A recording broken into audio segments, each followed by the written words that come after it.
I am a writer, therefore I am not sane. Edgar Allan Poe. It has become a sort of stereotype that those who write, at least those who are good at it, are deranged in some way. Oftentimes, an author will put their own emotions onto a character, even without intention. When the world expects you to simply move on through life, putting it onto a character allows it to be expressed without boundaries or restraints. For me, this is often the case, though mostly without intention. It's only months after writing a character that the dots connect to what I am expressing through them. Characters are reflections of their makers. There is no clear line between a writer and their character. It's more like a veil, when looked through at the right angles. It can appear sheer, allowing glimpses of the author through their creations. I believe every writer has a stash of hidden script that showed too much of themselves, not wanting to be exposed in that way. When a character is made as true good or bad, they become boring, predictable, and fake. Even the greatest person has flaws, and even the worst monster can perform heroic deeds. To have a shallow character reflects back on the creator as someone who has a shallow view of themselves. A lot of times with characters, the past makes up for their present. Writers are careful to make it balanced. They only hurt as much as they were hurt, so you forgive them, you justify them in your own mind. But when every character is perfectly level, it becomes repetitive. To make the viewer conflicted, to make one unsure of their own emotions towards a character, to love them without knowing why even after the things they have done.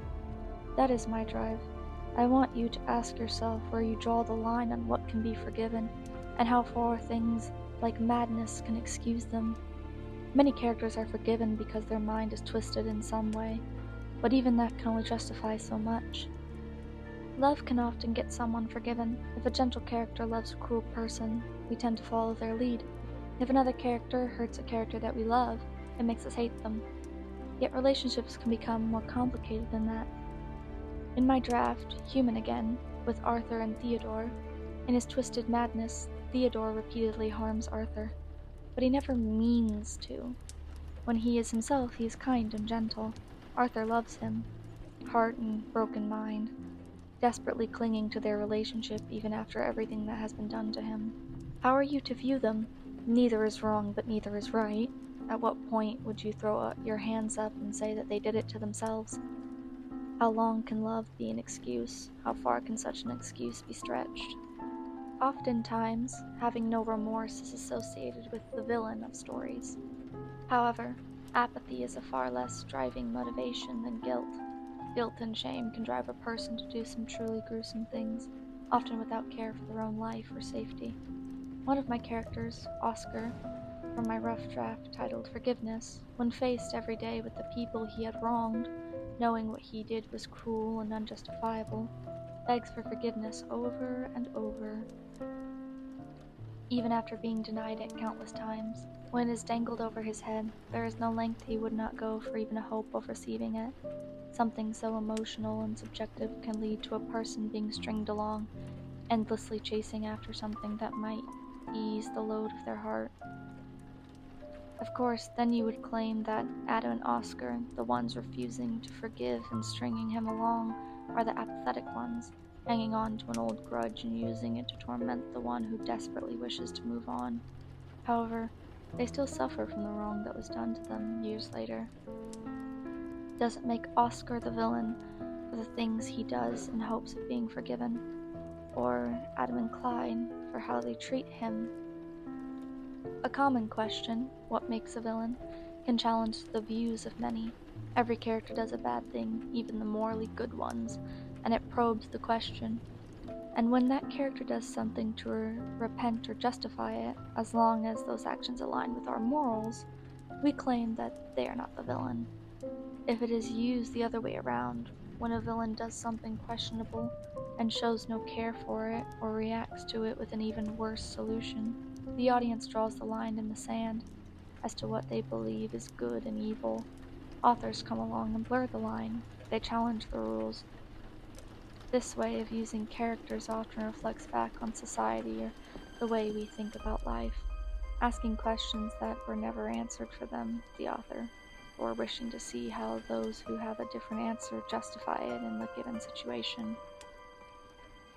There is a phrase, never judge an author for what they write. However, I propose that instead of judge, we dissect. Characters are a doorway into the minds of their creators, as I've said. A character can be an expression of an unexplored side of someone's desires, or a tool for one to better understand a complicated emotion or situation. Perhaps the character is meant to say what the author cannot. Oftentimes, looking at a situation from an outside perspective gives a person a better understanding of whatever is occurring. This is why friends will be able to see the toxicity of a partner's lover long before they do. Characters allow the same power to the writer. Giving your own situation or dilemma to a character gives one the ability to have that outside view.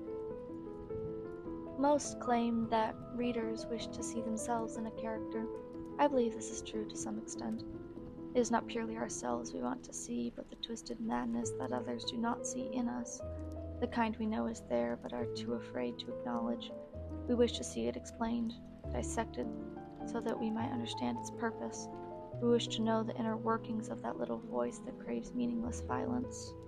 The relationship between a character and their creator is one hardly ever touched upon, perhaps due to its unexplained intimacy, but I believe much can be learned about the human mind through it. If you enjoyed this video and wish to see more of me, do feel invited to subscribe, like, and share this video. You are also welcome to follow me on any of the platforms now on screen, and with that, I shall bid you a good day.